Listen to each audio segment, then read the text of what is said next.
Hi guys, today we're gonna be making a paper airplane with this piece of paper. You wanna fold it in half.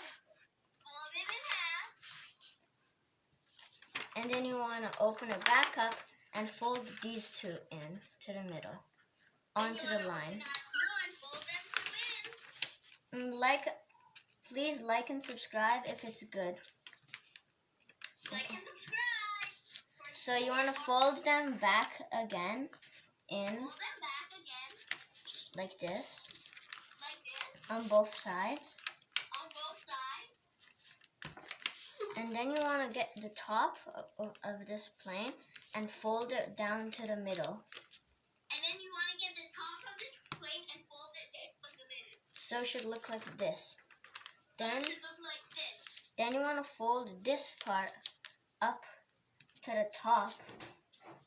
Then you want to fold this part up to the top.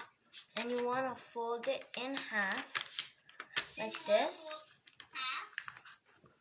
And fold it down like this.